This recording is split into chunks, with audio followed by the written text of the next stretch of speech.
That way, dang. Let's get she went that way. Yeah, she went inside to get warm. Okay. Thank you, fellas. Okay, I'll be in touch. Now, proceed with your question, sir. The next main move on the game board, the Republicans are doing everything they can to jam up the president's initiative to liberate the working class from the robber barons of Wall Street. What is the working class going to do to empower the president to make this happen? Well, of course, I mean, you're speaking right down the alley that we're going, the route that we're going. What's hurting this country is the improper economic policy, and if Obama intends to straighten out this economy, we have to address that. And if Obama, from where we're standing, if Obama is not, if he continues to ignore proper economic policy, then it is up to us, the American people, to begin to understand what is fundamental economic policy. So then we will know what pressures, to place upon the political system, to make the necessary changes. Barack Obama is not going to resolve this economy by printing more money to create jobs and hand it out to governmental programs to create jobs. It hasn't. He's tried it twice before in the past. It has not happened. It's not going to happen now. What we have to do is to increase our prime interest rate to make our interest rates more attractive to first-tier investments, to start attracting money, investments back into our economy, back into our neighborhoods. And in fact, a week ago on 60 Minutes, Leslie Stahl reported that U.S. corporations are holding $1.2 trillion in corporate funds in overseas banks. These are U.S. corporations. That money belongs over here. Is that money being held overseas to avoid paying American taxes that support these corporations through the military-industrial complex?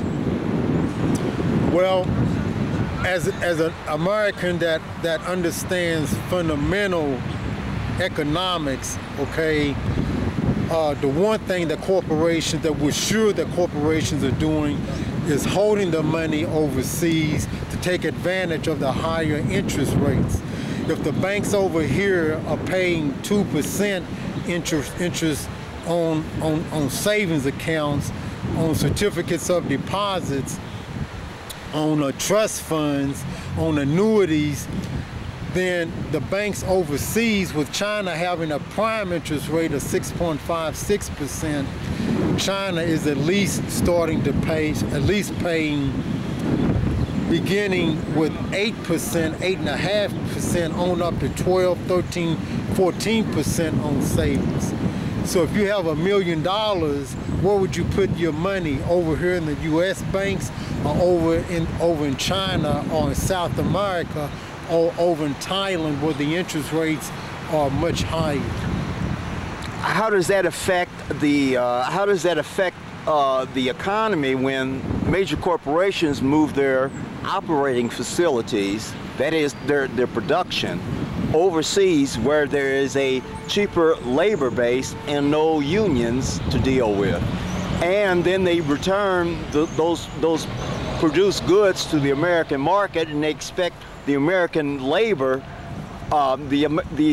American laborers to buy products produced overseas and not pay taxes and increase the liabilities and the taxes on the working class.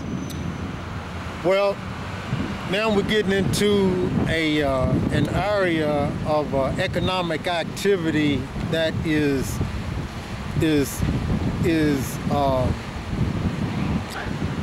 sort of complicated, and yet, but even beyond that, okay, a lot of people have the wrong idea about, okay, they think that the U.S. corporations are motivated by just uprooting facilities over here and moving them over in China because of the cheaper labor. But in actuality, it doesn't quite work like that. What the corporations are responding to is the available second-tier investments that functions off of the first-tier investments. Okay, let me back up a minute. Okay, first, the higher interest rates over in China are attracting first-tier investments, savings accounts. Is that American capital? American capital, capital from all over the world. People are flocking to China to take advantage of the higher interest rates. Then, since their banks are being flooded with cash, that cash is now available for second-tier investments, for loaning out to businesses and for consumer loans.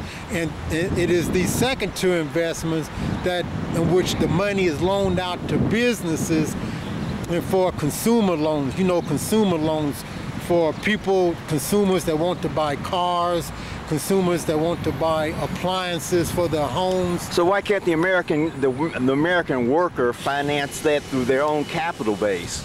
Because we are not receiving the first-tier investments into our institutions here, because our interest rates are too low, and therefore the money is not available here. It is being chased overseas where the interest rates are higher. Believe me, if we raise our interest rates to a competitive level, such as China and Bolivia and some of the other countries with the more competitive interest rates, then we will begin to, then the money will flow into our institutions, and that money will seek out the markets that needs that money for the various, for the various loans. And it is these loans, these second-tier loans, these second-tier investments that creates the jobs. So you don't think that goods produced by the American workers should be sold in America and should support the American labor base? Well, I mean, that's a nice idea, okay, and all, but people are going to be drawn by market forces. We act for market forces. If the products are made more cheaper overseas, or if the marketers over here in the U.S. is convincing me to buy a product, but that just happens to be made overseas, then I'm going to fall privy to what's, to what I'm being sold on. American, it is too complicated and too wieldy. So you don't support the position that Americans should buy American goods made by Americans in America and support the American working base?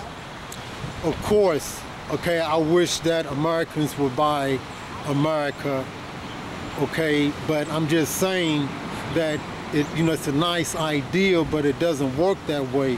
People are going to follow the forces of the market and the marketing, the advertising, the publicity that is in front of them. If they are convinced to buy X, then they're going to buy X because X is being made available to them and they like what they see.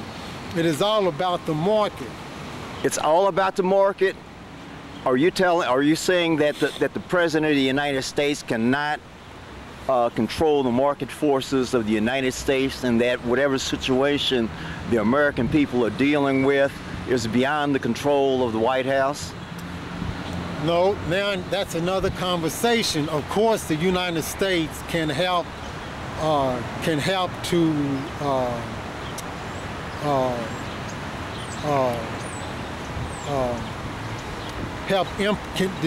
the U.S. can implement helpful economic policies that can help American workers. Of course, that's what the letter to Obama is all about. Okay, showing 3 areas in the economy where he can make a difference. Of course, now this has nothing to do. The U.S. The policy coming from the White House, from the president, okay, is something different from the natural market forces that that we are subjected to within the markets. But however, the economic policies that President Obama would implement,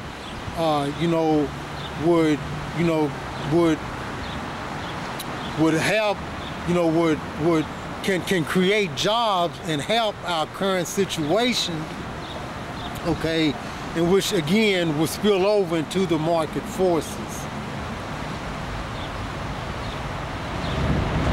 What would be your advice to the president to increase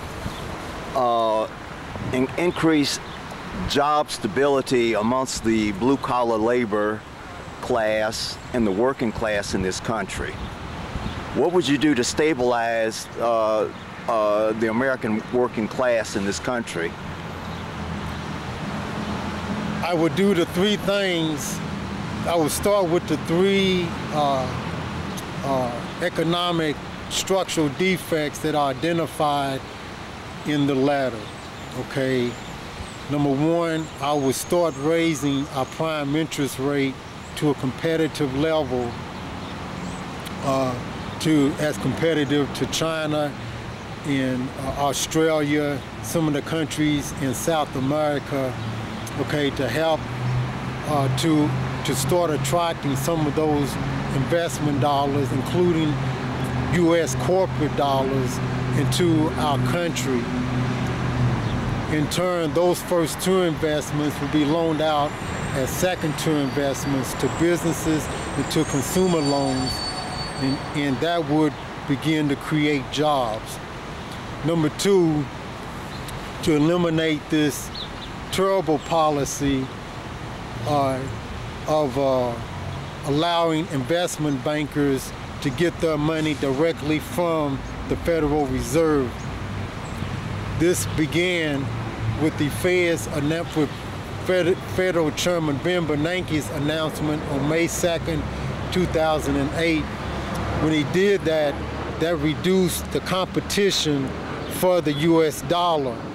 And in reducing competition for the U.S. dollar, that reduced the reduced the attraction of the dollar bill and started chasing the first 2 investments away from our economy. By forcing investment bankers to compete for the dollar bill, the way, on a level playing field with average Americans, we are making the dollar bill more attractive. The interest rates become more competitive, and therefore we attract investments into our institutions because of a more competitive dollar. The 3rd thing that we can do, the 3rd item described in the letter, is that the Federal Reserve can forgive much of the debt that is sanctioned during the housing bubble that led to the 2008 economic breakdown, the economic collapse. Are you talking about mortgage foreclosures? Yes. It was the feds that allowed the financial